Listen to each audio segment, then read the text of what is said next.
Este episódio fala de homicídio, violência física e emocional e aborda também temas de violência doméstica. Pode ser especialmente difícil para algumas pessoas. Ouve apenas se te sentires preparado e faz pausas sempre que precisares.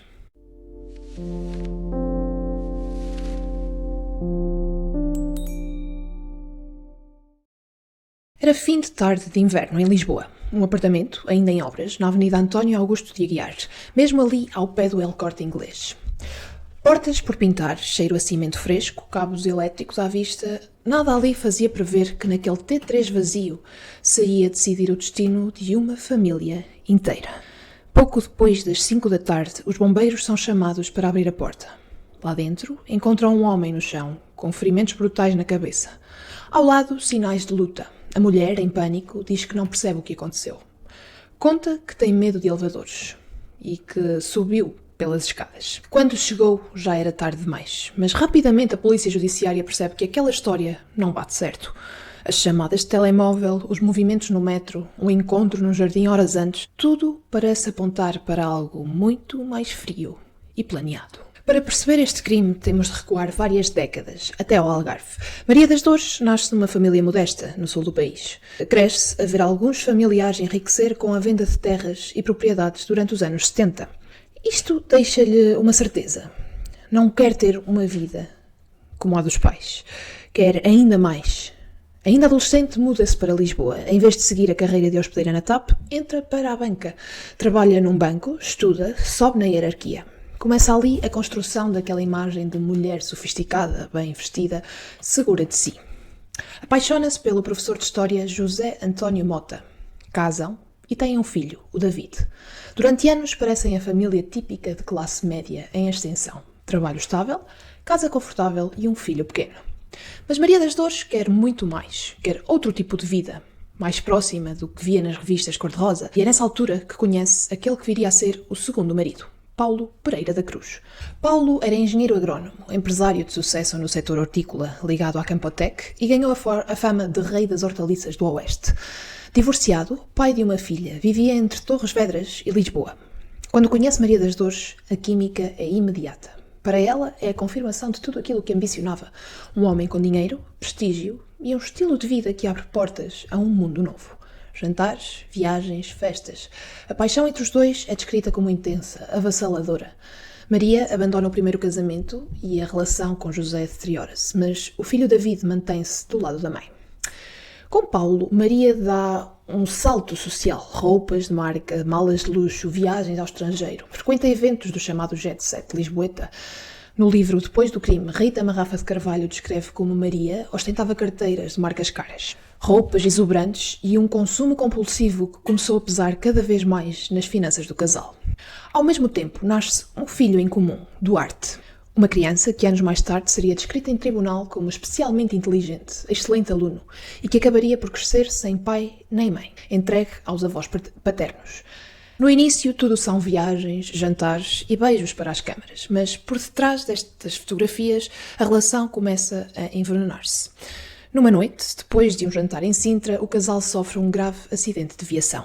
Maria das Dores fica presa no carro com um corte profundo no braço esquerdo, que acaba por atingir nervos e artérias.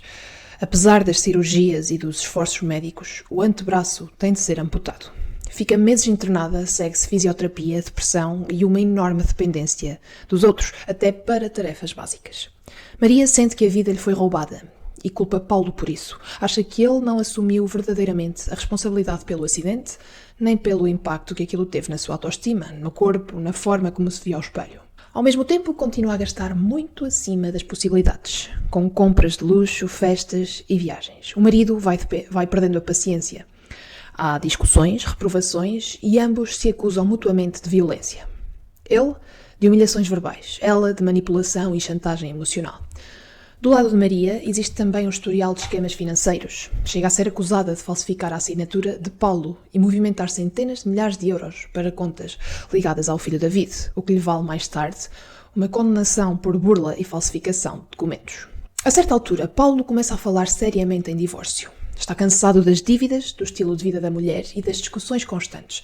Ao mesmo tempo, existe um seguro de vida associado à sua atividade empresarial, avaliado em cerca de 1 milhão de euros, e um património considerável. Ser abandonada significa para Maria das Dores perder o estatuto, o conforto, as viagens, os cremes caros, o cabeleireiro de Nova Iorque, onde gastava fortunas. Anos mais tarde, em entrevistas e no livro autobiográfico, eu, Maria das Dores, me confesso, ela diria que não cometeu o crime por dinheiro, mas por ciúme e por se sentir destruída por maus tratos verbais, insultos sobre o peso, sobre o braço amputado, comparações com outras mulheres. Mas na investigação e no julgamento, o quadro que se desenha é outro. Uma mistura explosiva de medo do abandono, dependência emocional, consumo compulsivo e, acima de tudo, o desejo de manter o nível de vida à custa da morte do marido. No verão de 2006, o casal conhece João Paulo Silva, um jovem brasileiro que se apresenta como motorista. O que Maria não diz, mas a imprensa acaba por revelar, é que João Paulo tinha um passado como prostituto de luxo, um gigolô, retratado num artigo de revista anos antes. O próprio filho, David, é quem reconhece o homem pelas fotografias desse artigo. João Paulo aproxima-se da família, começa a trabalhar como motorista, ganha a confiança de Maria das Dores. É ele que leva o pequeno Duarte à escola, que está presente no dia-a-dia da casa, e mais tarde Maria diria que o via quase como um filho. Através de João Paulo, entra em cena Jorge Horta, um cabo-verdiano que trabalhava na construção civil. É este homem que, segundo o tribunal, acabaria por desferir os golpes fatais. As versões divergem, cada um deles tenta atirar a culpa principal para o outro, mas ambos admitem ter recebido dinheiro de Maria das Dores. Segundo a acusação, a promessa inicial foi de 150 mil euros pela morte de Paulo Pereira da Cruz. Maria diz que apenas combinou 1.500 euros por um suposto trabalho de canalização no apartamento. Entretanto, surgem testemunhos de que dias antes do crime, Maria teria perguntado a um taxista se conhecia 2 brasileiros que pudessem matar o marido. Um sinal de que a ideia de homicídio não nasceu de um momento de impulso, mas foi sendo falada e repetida. Está frio em Lisboa. É 20 de janeiro de 2007, um sábado. É fim de tarde. Maria das Dores e Paulo encontram-se no metro do parque. As câmaras de vigilância registram-nos juntos às 16h34. É uma imagem importante. Marido e mulher, lado a lado, pouco tempo antes dele ser morto. Eles seguem para o prédio número 11 da Avenida António Augusto de Aguiar, onde o casal tinha arrendado um apartamento para mais tarde se mudar do Lumiar para o centro da cidade. O T3 ainda está em obras, mas já tem chaves, elevador, e é ali que Paulo quer ver o andamento dos trabalhos. Segundo a acusação, o plano é simples e cruel. Maria sobe pelas escadas, alegando claustrofobia. Paulo entra sozinho no elevador com destino ao terceiro direito. À porta do apartamento escondidos estão João Paulo e Paulo Horta, cada um com o seu papel combinado. Quando o elevador chega ao andar, Paulo sai e dirige-se à porta. E aí é surpreendido. É atingido violentamente na cabeça com uma marreta de obras. Cai ainda com sinais de vida. Os agressores voltam a bater. Depois colocam-lhe um saco de plástico na cabeça, preso com fios elétricos. Paulo é arrastado pelo chão do hall até ao interior da casa. Não tem qualquer hipótese de sobreviver. Enquanto isto acontece, Maria está, em teoria, a subir as escadas. Mais tarde, um dos cúmplices dirá que receberam, segundos antes, uma chamada dela a avisar que o marido já vinha no elevador, como se estivesse a marcar o momento exato para o ataque. Pouco depois das 5 da tarde, tudo está feito. Às 17h39, Maria das Dores liga para o 112 dizendo que não consegue entrar no apartamento, que o marido não atende, que está preocupada. Pede ajuda.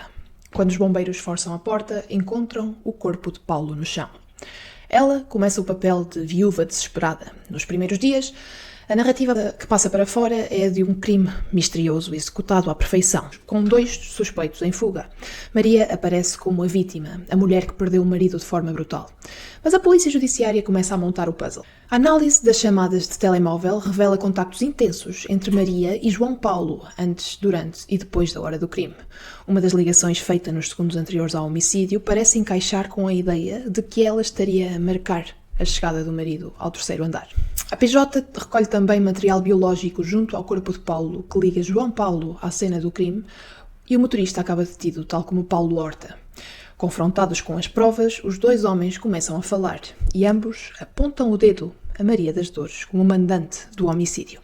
Surgem ainda escutas telefónicas feitas já depois do crime.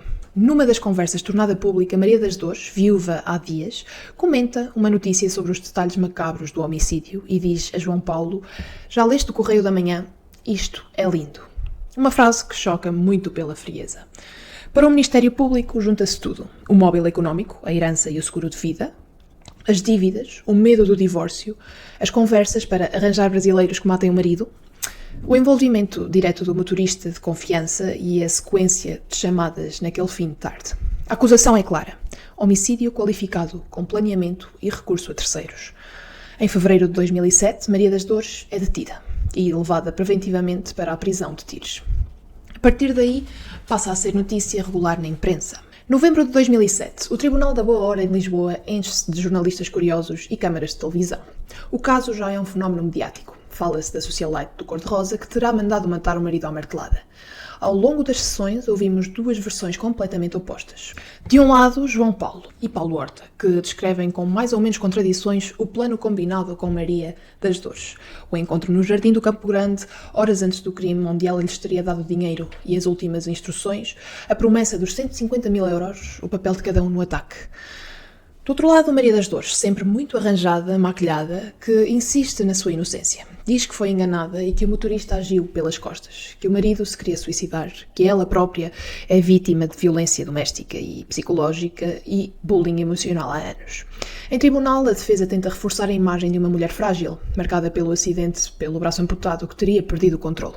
Há momentos quase teatrais, confrontos de testemunhos, discussões sobre a relação entre Maria e João Paulo, frases insinuantes, interceptadas em chamadas, como "gostava de lhe dar um beijinho", ditas já depois do crime.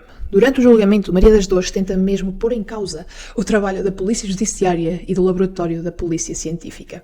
Mas apesar de todas as manobras, o conjunto das provas mantém-se sólido aos olhos do coletivo de juízes. A 9 de abril de 2008 é lida a sentença. Maria das Dores é condenada a 23 anos de prisão por homicídio qualificado do marido como mandante do crime. João Paulo Silva apanha 20 anos e Paulo Horta 18. Todos são condenados a pagar solidariamente mais de 500 mil euros de indemnização ao filho de Paulo, Duarte.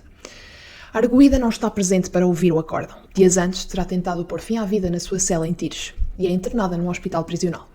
A defesa recorre.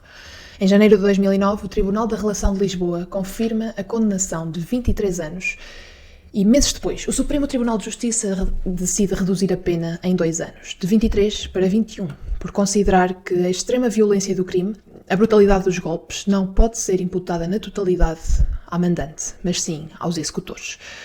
Mesmo assim, a mensagem é clara. O Tribunal mantém Maria das Dores como principal responsável moral pela morte de Paulo Pereira da Cruz. Durante mais de uma década, Maria das Dores mantém-se firme numa narrativa. Ela é inocente, foi vítima de uma conspiração. O motorista é que terá agido e ela nunca mandou matar ninguém. Mas tudo muda em 2019. Depois de anos de prisão, participa num projeto de teatro para reclusas e começa a colaborar com a jornalista Virgínia Lopes. Dessa colaboração nasce o livro Eu, Maria das Dores, me confesso. A sinopse do livro é explícita. Neste livro, Maria das Dores rompe o silêncio, ao cabo de 12 anos, e confessa: sim, eu mandei matar o meu marido. No mesmo ano, dá uma entrevista a Cristina Ferreira, gravada dentro da prisão de Tires. Pela primeira vez, à frente das câmaras, assume a autoria moral do crime.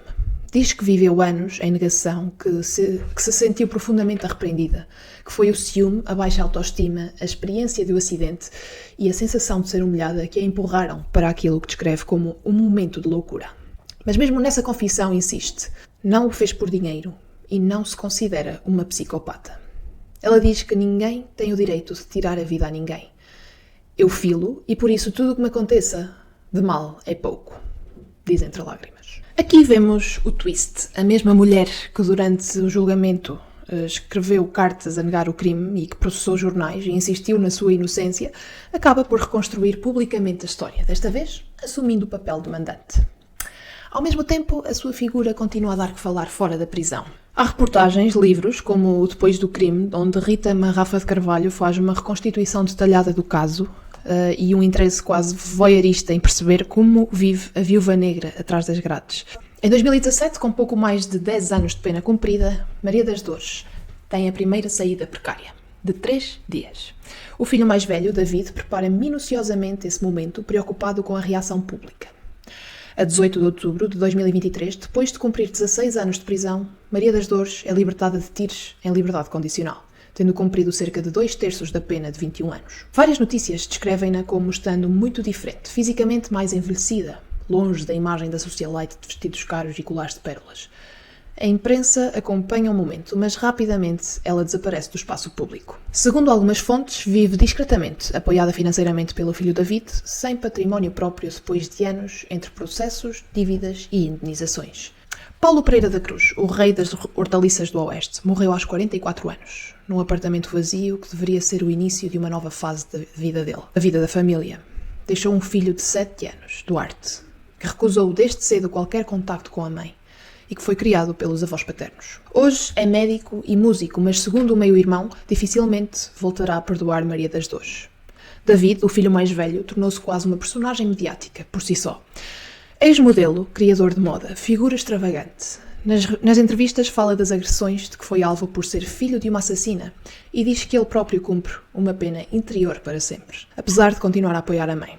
Do lado da família de Paulo, o silêncio sempre foi a opção pública. O pai chegou a escrever um livro ficcionado sobre o homicídio do filho, focado na ganância e na crueldade de quem manda matar o pai do próprio filho por dinheiro.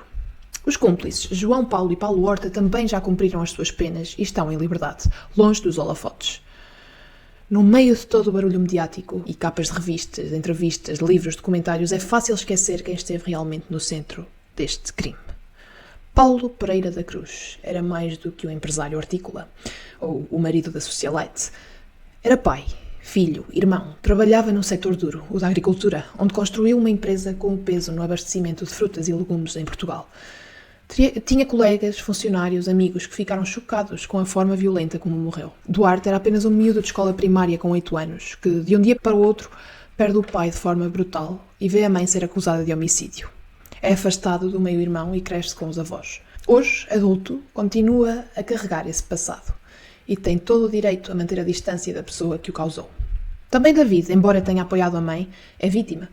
Cresceu num ambiente emocionalmente caótico, viu a família arrebentar, foi atacado em público e lidou com processos em tribunal e está, ainda hoje, a tentar reconstruir uma vida que não seja apenas a do filho da Maria das Dores. E há ainda os pais, irmãos, amigos de Paulo, que sofrem em silêncio, longe das câmaras. Para muitos deles, a libertação de Maria das Dores traz provavelmente emoções ambíguas. Por um lado, a ideia de que a justiça seguiu o seu curso. Por outro, a ferida de ver em carne e osso quem mandou matar um filho ou um amigo. Este caso mexe connosco por várias razões. Por um lado, quebra o estereótipo. Estamos habituados a ouvir falar de homens que matam parceiras em contexto de violência doméstica. Aqui é uma mulher que planeia o homicídio do marido, recorrendo a terceiros. Acontece raramente, mas acontece. E obriga-nos a olhar para a violência nas relações de forma mais complexa. Ela não é exclusiva de um género. Durante anos, Maria das Dores foi capa de revista, personagem de programas de entretenimento, tema de curiosidade. Que cremes usava na cadeia, como eram as visitas, com quem se dava. Tudo isto corre o risco de transformar um homicídio brutal numa novela a preto e branco, onde se discute mais a maquilhagem e os colares do que a realidade do luto, da dor e do trauma. Também é importante falar de sinais. Antes de chegar a este ponto, o casal já vivia um clima de grande instabilidade. Acusações mútuas, manipulação, dívidas ocultas, discussões constantes. Não quer dizer que alguém pudesse prever um homicídio, mas mostra como relações marcadas por controlo, humilhação e dependência emocional podem escalar para coisas impensáveis. E claro, há a dimensão da responsabilidade. Maria das Dores fala hoje muito de arrependimento, em ciúmes, em desespero, mas assumir anos depois, sim, mandei matar o meu marido, não apaga a decisão que tomou, nem o impacto na vida de Duarte, de David e da família de Paulo. A empatia com a história de quem comete um crime não pode nunca substituir a empatia com quem o sofre.